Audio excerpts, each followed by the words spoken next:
ইবাদতের দ্বিতীয় বৃহত্তর মৌসুম হলো জিলহজের প্রথম 10টি দিন।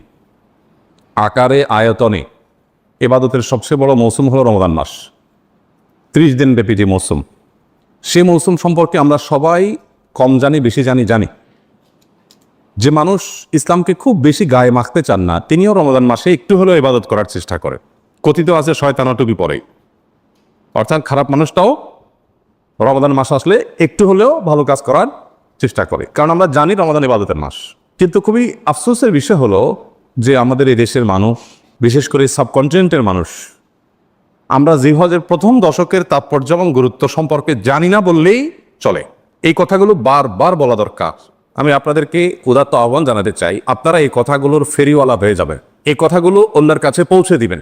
জিলহজের প্রথম দশক ইবাদতের যে অন্যতম বড় একটি মৌসুম এবং সুবর্ণ একটি সময়, মহামূল্যবান দামি একটা সময়, সেটা মানুষকে জানাতে হবে। এটার পর্যালোচনা, এটার চর্চা, এটার প্রচার, এটার প্রসার বাড়াতে হবে। আমরা অনেকেই জিলহজের প্রথম দশকের এই গুরুত্বপূর্ণ ইবাদতের সময়টাকে হেলায় নষ্ট করে ফেলি, হেলায় হারিয়ে ফেলি। আল্লাহ তাআলা আমাদের সবাইকে এই বছরের জিলহজের প্রথম দশককে সর্বোত্তম সুন্দর ব্যবহার করার তৌফিক দান করুন। মুহতারাম হাজরিন, কোরআনে আল্লাহ রাব্বুল আলামিন তার কিছু সৃষ্টির নামে শপথ করেছেন। আল্লাহ তাআলা কখনো চন্দ্রের শপথ, কখনো সূর্যের শপথ, কখনো সকালের শপথ, কখনো যুগের শপথ, বিভিন্ন সৃষ্টির শপথ আল্লাহ তাআলা কোরআনে করেছেন। আল্লাহ তাআলা তো শপথ করার দরকার নেই। শপথ মানুষ তখন করে যখন কোনো এমন কথা সে বলতে চায় যেই কথাটা অন্যদের কাছে অবিশ্বাস্য হতে পারে। তখন সেটার বিশ্বাসযোগ্যতা সৃষ্টি করবার জন্য মানুষকে কি করতে হয়? শপথ করতে হয়। তো আল্লাহ সুবহানাহু ওয়া তাআলার কোনো কথা, সেটার বিশ্বাসযোগ্যতা নিয়ে চুল পরিমাণ কোনো প্রশ্ন ওঠার সুযোগ আছে? কারণ তিনি কেন শপথ করলেন? শপথ তো আমি আপনি করবো, যে আমার কথা আপনি বিশ্বাস করেন না করেন, এই জন্য আমি শপথ করে আপনাকে বিশ্বাস করাবো। আল্লাহর কথা তো বিশ্বাস করা না করার কোনো অপশন তার কথাতে তো নাই। তাহলে তিনি কেন শপথ করলেন? তিনি শপথ করেছেন যেই কথাটা তিনি বলতে চাচ্ছেন, এই কথাটা তিনি না বলে যদি আমরা বলতাম তাহলে শপথ করে বলা লাগতো।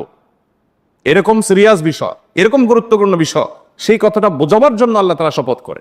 জাস্ট এই বার্তা দেওয়ার জন্য যে বান্দা, আমি যে শপথ করছি, শপথ করার পর যে কথাটা বলবো তোমাদের সবার পূর্ণ মনোযোগ দাও, দিয়ে তোমরা শোনার চেষ্টা করো যে আমি শপথ করে কি বলছি। আল্লাহ সুবহানাহু ওয়া তাআলা শপথ করেছেন কেন? এই কথা বোঝাবার জন্য যে বান্দা, আমি শপথ করে যেই কথাটা বলতে যাচ্ছি, এই কথাটা তোমরা কেউ বললে কিন্তু শপথ করে বলা লাগতো, এত বড় ব্যাপার।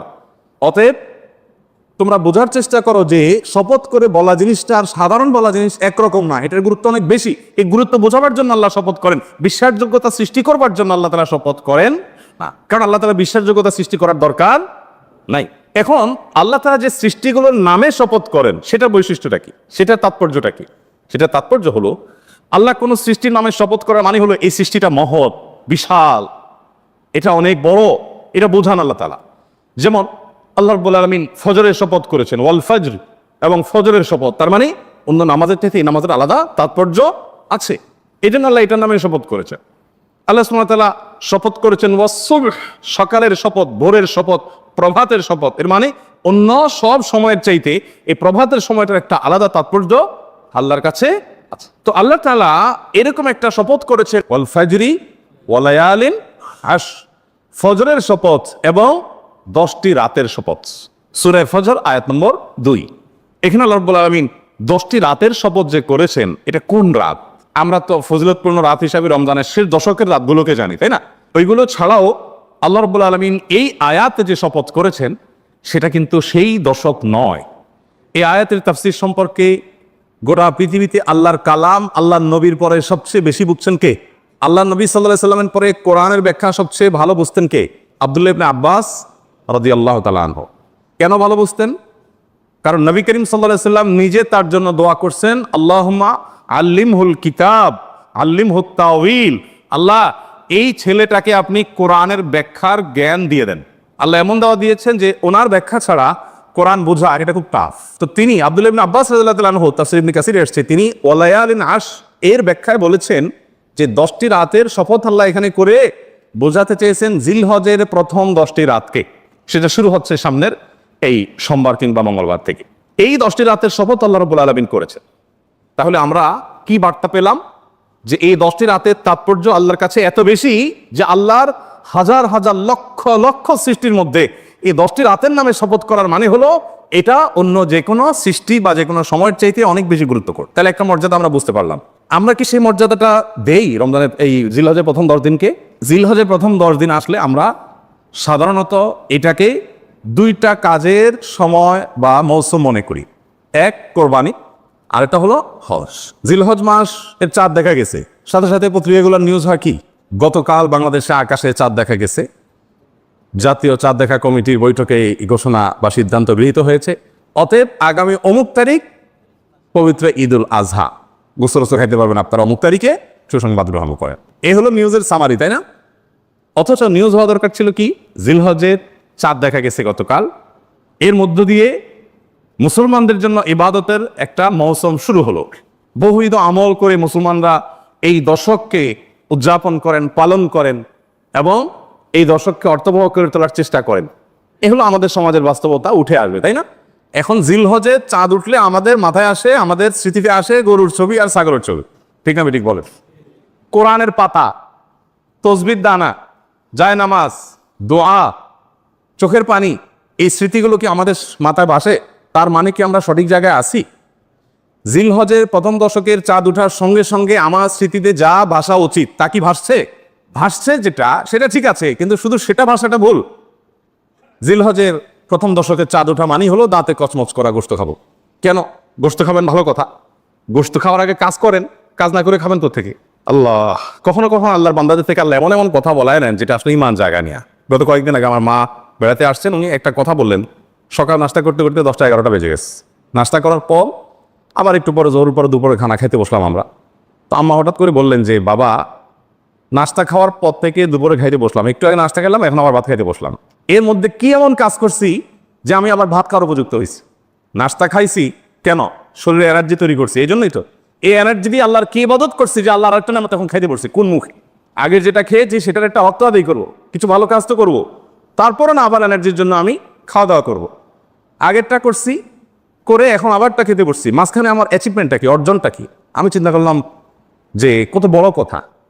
অথচ এটাই বাস্তবতা যে আমি কোরবানির গোশত খাবো, দাঁত কসমস করছি, ভালো কথা। তার জন্য আমি কি অ্যাচিভমেন্ট করেছি? আমার অর্জনটা কি? যে আমি আল্লাহর দেওয়া নেয়ামত। আল্লাহ তো কোরবানির গোশতটা আমাদেরকে খেতে দিয়েছেন, এটা হলো হাদিয়া। এটা হলো আল্লাহর তরফ থেকে আমাদের জন্য কি, কিভাবে হাদিয়া? দুনিয়াতে এমন কোনো দান আছে যে দানকারী নিজে আবার খায়? আছে কোনো দান? আপনি মসজিদে টাকা দিচ্ছেন, এখন এই টাকার মালিক কে? কে মালিক? না মসজিদ কমিটি? মসজিদ কমিটি মালিক? তো মালিক হলে তো মসজিদ কমিটি মালিক নিয়ে যেতে পারতো। মালিক কে?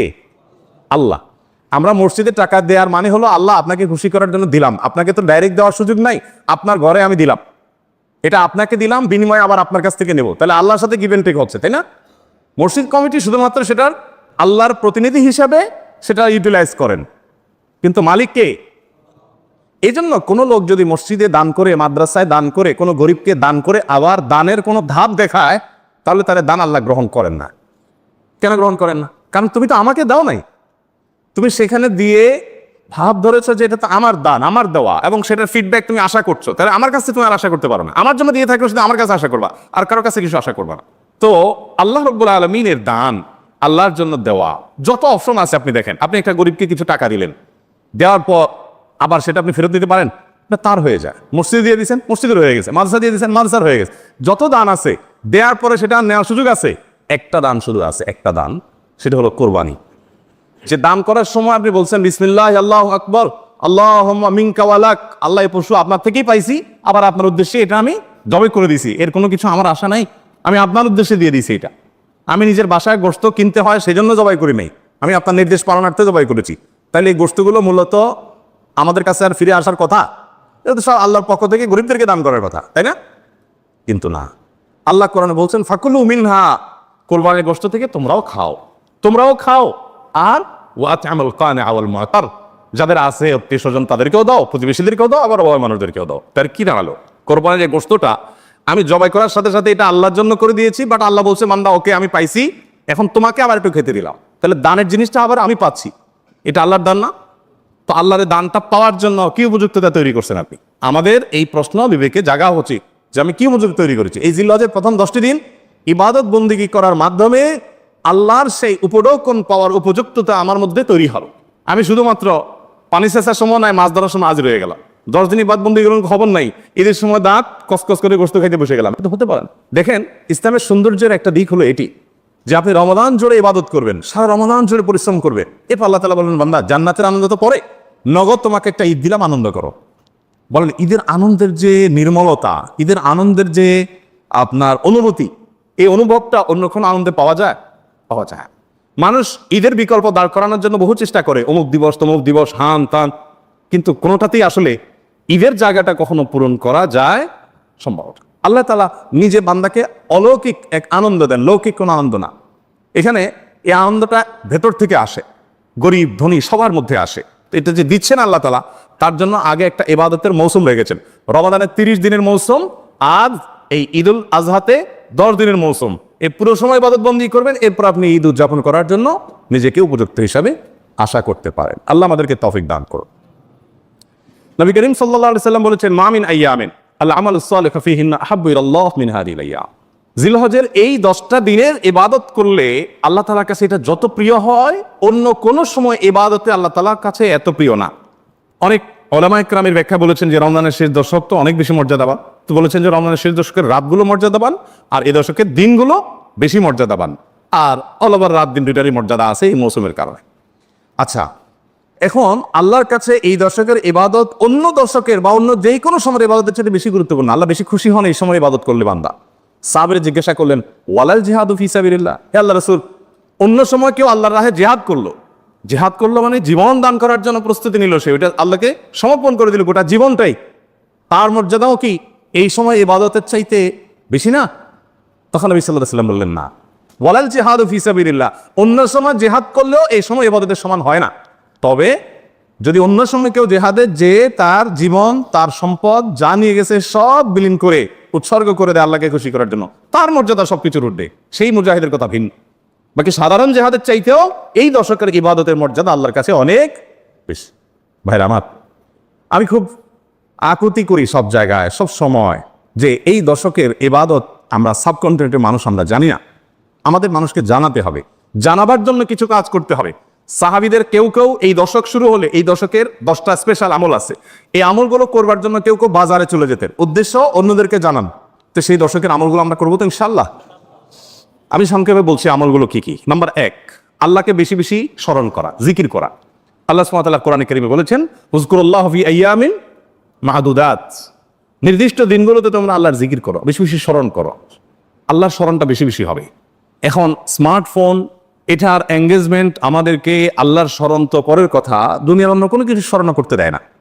এজন্য এটা নিয়ন্ত্রণ করা ছাড়া মানুষ কখনো মুত্তাকি হওয়ার কোনো সুযোগ নাই। নেক্সট সূরাতে শয়তান আসে যে আমি তো ওয়াজ শুনি মোবাইলে, নেক্সট সূরাতে শয়তান আসে আমি তো কোরআন তেলাওয়াত শুনি। আরে ভাই, ওয়াজ শুনেন আর কোরআন তেলাওয়াত শুনেন, প্রত্যেকটা জিনিসের একটা লিমিটেশন আছে। ফরজ নামাজ চলে যাচ্ছে, আপনি মোবাইলে কোরআন তেলাওয়াত শুনতেছেন, সওয়াব হবে না গুনাহ হবে? আপনি ওয়াজ শোনার নাম দিয়া আজেবাজে জিনিসও দেখছেন, চান্সে এসে যাচ্ছে চোখের সামনে, ক্লিক করে দেখে ফেলছেন, তাহলে আপনার জন্য এই মোবাইল টিপাই জায়েজ নাই, কারণ আপনি নিয়ন্ত্রণ করতে পারেন না। ভাইরা আমার, এই দশকে আল্লাহর স্মরণ যেন হয়, সেজন্য অন্য সময়ের মতো বিশেষভাবে স্মার্টফোনের নিয়ন্ত্রণ খুব বেশি জরুরি, খুব বেশি জরুরি। আল্লাহ আমাদেরকে তৌফিক দান করুন। আল্লাহ স্মরণ কিভাবে করবেন? যত প্রকার জিকির আছে সেগুলো করবেন, কোরআন তেলাওয়াত, সকাল সন্ধ্যার জিকির, উঠতে বসতে জিকির, দোয়া, সেগুলো পড়বেন বেশি বেশি। আর স্পেশালি বিশেষভাবে একাকী বসে চিন্তা করবেন, আল্লাহ তাআলা আমাকে সৃষ্টি করেছেন, কত মানুষ আছে যা আমার মতো নিয়ামত পান নাই, আল্লাহ তাআলা আমাদেরকে কত নিয়ামত দিয়ে রেখেছে। সেদিন এক ভদ্রলোকের একটা প্রশিক্ষণ অংশগ্রহণ করেছে, উনি প্রশিক্ষণ দিতে গিয়ে একটা কথা বলেন যে ভাই, আমাদের সাথে শিম্পাঞ্জির মিল 99.9 কত পার্সেন্ট যেন উনি বললেন, অর্থাৎ 100-র কাছাকাছি, সামান্য একটু বেশ কম হওয়ার কারণে ও শিম্পাঞ্জি হয়েছে, আমি মানুষ হয়েছি। আল্লাহ তাআলা সৃষ্টি করছেন যে সবকিছুতে প্রায় কাছাকাছি, একটু পার্থক্য, এই জন্য আমি মানুষ হয়েছি, আর সো ওইটা হয়েছে। এই যে পার্থক্যটুকু, এই সামান্য পার্থক্যটুকু যদি একটু হেরফের হয়ে যায়, মানে 0.1% বা তারও অর্ধেকও যদি হেরফের হয়, তখন একটা মানুষ বিকলাঙ্গ হয়ে প্রতিবন্ধী হয়ে জন্ম নেয়। সবই ঠিক আছে, শুধু ওইটুকু একটু বেশ কম। আল্লাহ তাআলা কত পারফেকশন এনেছেন আমার মধ্যে, কত পারফেক্ট আমাকে বানিয়েছেন। আল্লাহর নিয়ামত নিয়ে চিন্তা ভাবনা করে, এটা আল্লাহ স্মরণের অংশ। সেদিন এক ডক্টরের কাছে গেলাম, প্রফেসর, সিনিয়র মানুষ, তিনি দীর্ঘ সময় আমাকে বোঝাতে লাগলেন বিভিন্ন বিষয়, আল্লাহ কিভাবে আমাদেরকে সৃষ্টি করেছে।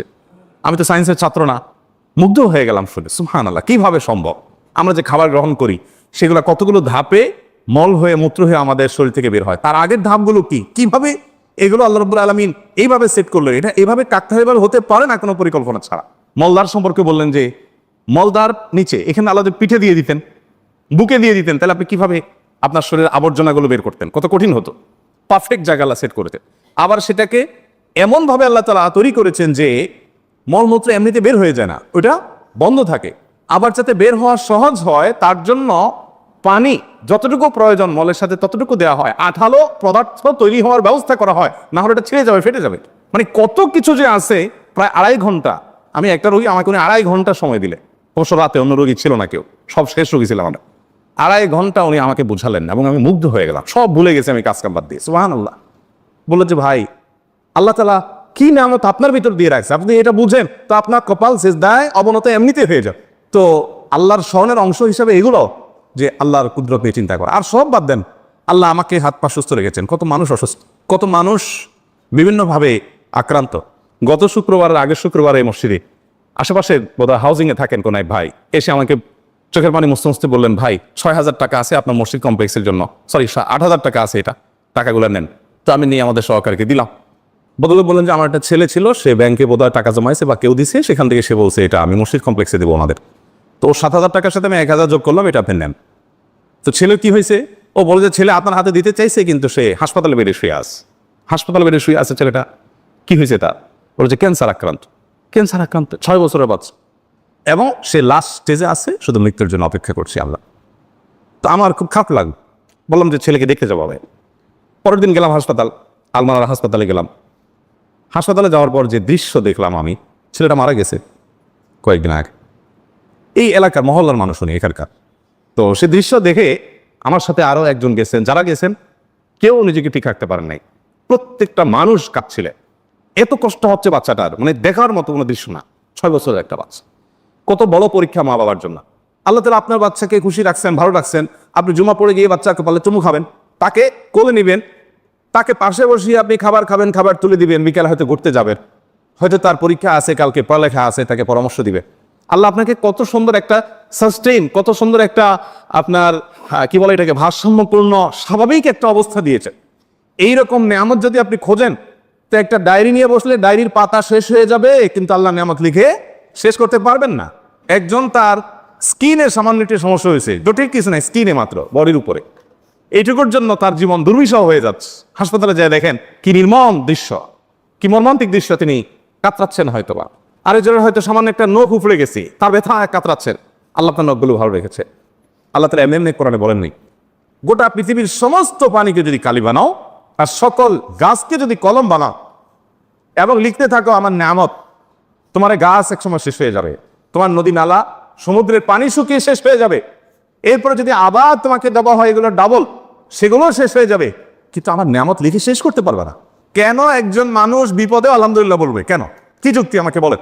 একজন মানুষ আছে না, নানান কষ্টে মানুষ থাকে না, নানান মুসিবতে থাকে না, আমাদের কাছে আসে মানুষ, ভাই এই বিপদ সে বিপদ, তা আমরা বলি ভাই ধৈর্য ধারণ করেন, বিপদেও আলহামদুলিল্লাহ বলতে শিখেন। কেন বিপদে আলহামদুলিল্লাহ বলবে বলেন? বেচারা রোড অ্যাক্সিডেন্টে তার পাটা ভেঙে গুঁড়া গুঁড়া হয়ে গেছে, যাচ্ছিল জরুরি কাজে, চাকরিটা ছুটে গেছে অ্যাক্সিডেন্টের কারণে, আর বহু ক্ষতি হয়েছে। আপনি অবস্থায় যে বলতেছেন ভাই সকল অবস্থায় আল্লাহ শুকর আদায় করতে হয়, আপনি আলহামদুলিল্লাহ বলেন, কি যুক্তি আছে বলেন তো? বেটা মরতেছে, আপনি বললেন আলহামদুলিল্লাহ বলেন, বলেন এই আলহামদুলিল্লাহ বলাটা যৌক্তিক না অযৌক্তিক? কেমনে যৌক্তিক? এটা মরতেছে, আপনি বলেন আলহামদুলিল্লাহ বলেন, আলহামদুলিল্লাহ তো খুশি চলে না বলবে, হ্যাঁ এর থেকে খারাপ হতে পারত। This is the point.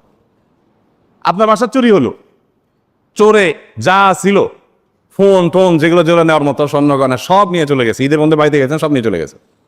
আপনি যখন দেখলেন সব চোর নিয়ে গেছে, আপনি বললেন আলহামদুলিল্লাহ। এখন বাহ্যিক মনে হচ্ছে যে পাগল নাকি রে, সব চোর নিয়ে গেছে, সে বলে আল্লাহ শুকর। খুশি হয়েছেন আপনি? এই আল্লাহ শুকরের যৌক্তিকতাটা কোথায় বলেন তো? যৌক্তিকতা হলো চোরে অনেক কিছু নিয়ে গেছে, ঠিক আছে, ফ্যানটা খুলতে পারেনি আলহামদুলিল্লাহ। যদি ছেঁচড়া চোর হইতো যে বাড়িতে গেছে, গ্রামের বাড়িতে সারা রাত ধরে ফ্যান খুললি বা সমস্যা কি, যত ভাঙার হিসাবে তত টাকা পাবো।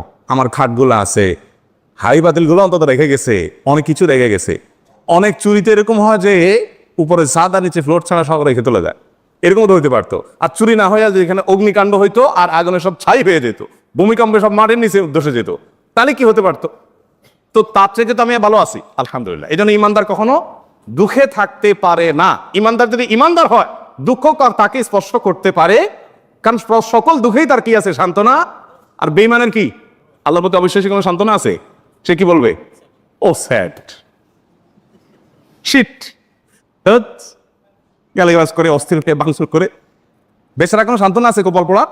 আল্লাহ এই জন্য কোরআনে বলেছেন যালিকা বিআন্নাল্লাহা মাওলাল্লাযীনা আমানু।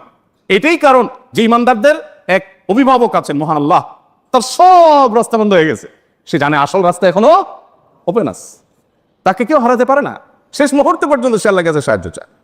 অতএব এই দশতে যে আল্লাহর জিকির করবেন, এই জিকিরের অংশ হিসাবে আল্লাহর এই নিয়ামতগুলো চিন্তা করবেন, মুখে জিকির করবেন। এক। দ্বিতীয় আমল হলো সাধারণ নেক আমলগুলো বেশি বেশি করবেন। সাধারণ নেক আমল যেমন কোরআন তেলাওয়াত করা, দান সাদাকা করা, নফল রোজা রাখা, তাসবিহ তিলাওয়াত করা, ভালো কথা বলা, সৎ কাজের আদেশ দেওয়া, অসৎ কাজ থেকে বাধা প্রদান করা, এই রুটিন ভালো কাজগুলো, নর্মাল ভালো কাজগুলো পরিমাণে বেশি বেশি বেশি বেশি করতে থাকে। 3 নম্বর আমল হলো গুনাহের কাজ এই 10 দিন অন্তত অন্য সময়ের চাইতে একটু হলেও কমাবার চেষ্টা করবেন, গুনাহের লাগামটা ধরার চেষ্টা করবেন। কারণ এই দশক মর্যাদার দশক, এই দশক আমলের দশক। অতএব এই টাইমে গুনাহ করলে অন্য টাইমে গুনাহের চাইতে বেশি ভয়াবহ হবে, এটা কমাবে। 4 নম্বর আমল হলো যাদের হজের সামর্থ্য আছে তারা হজ করবেন। 5 নম্বর আমল হলো যাদের কোরবানি করার সামর্থ্য আছে তারা কোরবানি করবেন। 6 নম্বর আমল হলো যারা কোরবানি করার নিয়ত করেছেন জিলহজে চাঁদ ওঠার আগে আগে চুল, নখ, গোপ, অবাঞ্ছিত লোম ইত্যাদি কেটে ফ্রেশ হয়ে এই 10 দিন আর সেগুলো কাটবেন না। এটা করবেন হলো কোরবানির পরে। তাহলে জিলহজের চাঁদ ওঠার সম্ভাবনা সোমবার সন্ধ্যায়, সোমবার দিনের বেলার মধ্যে এগুলো সব ফ্রেশ করে আপনি অপেক্ষা করবেন কিসের জন্য? কোরবানির জন্য। এই 10 দিন পর্যন্ত আর নখ কাটবেন না, চুল, গোপ কোনো কিছু কাটবেন না। এটা কোরবানি যিনি করবেন তিনি করবেন। যদিও কোনো কোনো বর্ণনার আলোকে বোঝা যায় যারা কোরবানি করবেন না তারাও যদি এটা করে তাদেরকে আল্লাহ তাআলা আজর দান করবেন। 7 নম্বর আমল হলো তাকবীর, তাহমিদ, তাহলিল বেশি বেশি পড়া। ফাকফিরু ফিহিন্না মিনাত তাকবীরি ওয়াত তাহমিদি ওয়াত তাহলিল। নবী সাল্লাল্লাহু আলাইহি সাল্লাম বলেছেন এই দশক যখন শুরু হবে তখন তোমরা বেশি বেশি তাকবীর বলবে, মানে আল্লাহু আকবার বলবে, বেশি বেশি তাহলিল বলবে, বেশি বেশি তাহমিদ বলবে, লা ইলাহা ইল্লাল্লাহ বলবে, আলহামদুলিল্লাহ বলবে। এই জন্য এই 10 দিন পুরো সময় জুড়ে এটা করবেন।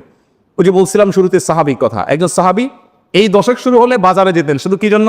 এই আমলটা করার জন্য। বাজারে যেয়ে সবাই বাজারে কেনাকাটায় ব্যস্ত, উনি যাই উচ্চস্বরে বলতেন আল্লাহু আকবার, লা ইলাহা ইল্লাল্লাহু আল্লাহু আকবার ওয়া লিল্লাহিল হামদ। এর উনি বাজারে গিয়ে বলতেন। উদ্দেশ্য কি? অন্যদের যাতে স্মরণ।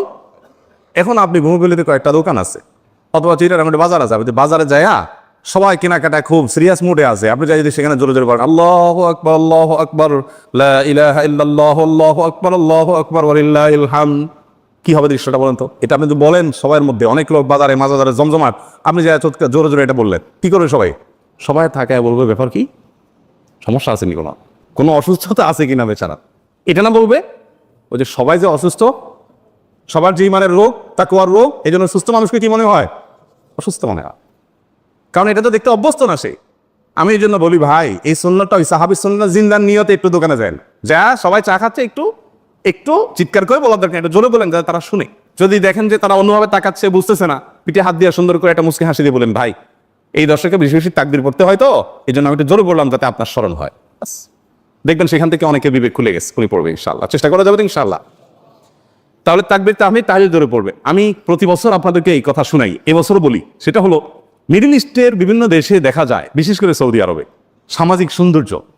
বিভিন্ন গলিতে যখন ঢুকবেন জিলহজের এই 10 দিন আপনি দেখবেন তাদের গেটের ওখানে ছোট্ট একটা ওই যে ব্লুটুথ ডিভাইস লাগানো আছে, এখানে সারাক্ষণ তাকবীর সুমধুর কণ্ঠে চলছে, আল্লাহু আকবার, লা ইলাহা ইল্লাল্লাহু আল্লাহু আকবার ওয়া লিল্লাহিল হামদ, অথবা অন্য তাকবীর চলছে আল্লাহু আকবার কাবীরা ওয়ালহামদুলিল্লাহি কাসীরা ওয়া সুবহানাল্লাহি ওয়া বিহামদিহি বুকরাতান ওয়া আসীলা। সব জায়গায়, দোকানে যাবেন, মার্কেটে যাবেন, এখন আস্তে আস্তে সৌদি আরব থেকে এগুলো হারিয়ে যাচ্ছে, দুঃখজনক, কিন্তু ছিল এগুলো।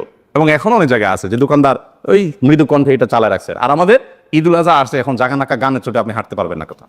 গরুর বাজার, ছাগলের হাট, গান চলে। এখানে আমি যখন ভুল করেছিলাম, এইখানে যে বাজার হয়, আমি যাই থামাইছি 2 দিন, যাই সেখানে কমিটির লোকদেরকে ধরলাম, ভাই ঈদুল আজহা একটা ধর্মীয় দিবস, কাজটা ধর্মীয়, আর সেখানে আপনি জাগা নাকা গান লাগায়া গরু বেচতেছেন, ছাগল বেচতেছেন। আল্লাহ তো বিবেক দিছে অন্তত, এখানে অন্য কিছু লাগান, এটা কিরে ভাই?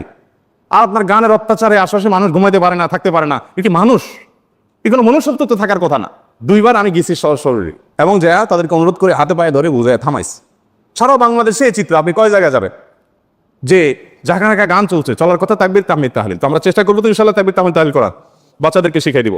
আর আরাফাতের দিন সকাল থেকে জিলহজের 9 তারিখ ফজর থেকে নিয়ে 13 তারিখ আসর পর্যন্ত প্রত্যেক নামাজের পরে একবার করে তাকবীরের তাশরিকটা বিশেষভাবে পড়তে হবে, নারী পুরুষ সবাই।